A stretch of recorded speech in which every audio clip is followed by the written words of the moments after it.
Churro, not just a delicious snack, but also an incredibly useful structural building component and great for low-load axles. But if you're watching this video, you probably already know what churro is, you just want to know how to tap it.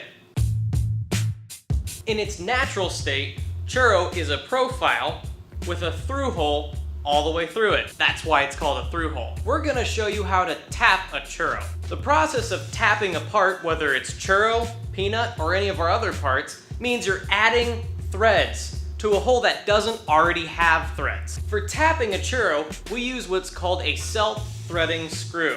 Some people call it thread rolling or thread forming, but it all means basically the same thing. 1/2-inch churro uses 1/4-20 screws, and Churro Light 3/8 churro uses 10/24 screws.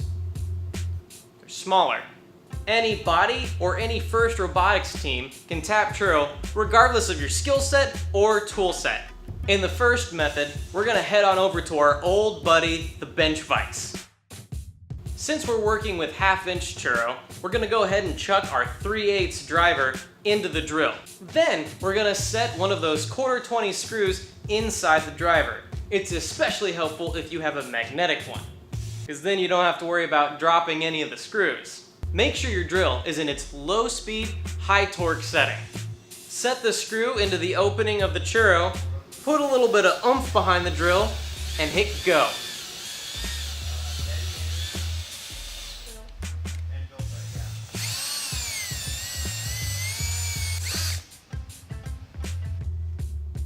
You can choose to run that screw all the way into the churro or just a little bit. If you only partially tap the churro, that's fine. You can finish tapping it in your assembly later. For the second method, we're still gonna use our old buddy bench vise. But instead of using a drill, since many people don't have one, we're gonna use a ratchet and a 3/8 driver. Using this method is gonna take a bit more gusto than the drill method.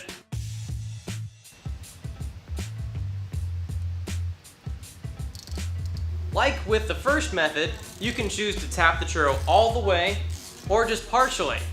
If you only tap it partially, that's fine. You can just save some of your workout for later. But Brett, I don't have a vise. I can't do it quite as nice. That's not true. And the last method, you can do it too. If you're tapping 1/2-inch churro, grab a 1/2-inch open-ended wrench. If you're tapping 3/8 churro, grab a 3/8 open-ended wrench. Hold the wrench and churro in one hand and the ratchet with the screw in your other hand. Begin tightening the screw into the churro. It might take a bit of coordination, it might even be easier if done with a friend, but anyone can tap a churro with this method. In the first two examples, we talked about tapping 1/2-inch churro. If you're working with Churro Light, 3/8 churro, you're gonna use 5/16 tools instead of 3/8. And there you have it. You've tapped some churro. You can see it in places like your local First Tech Challenge competition field, and even some of our products like the Evo Shifter and AM1 4U 3 chassis. Thanks for hanging out with us and watching the video. Follow us on social media to find out when we post more fun videos just like this one. Thanks for watching.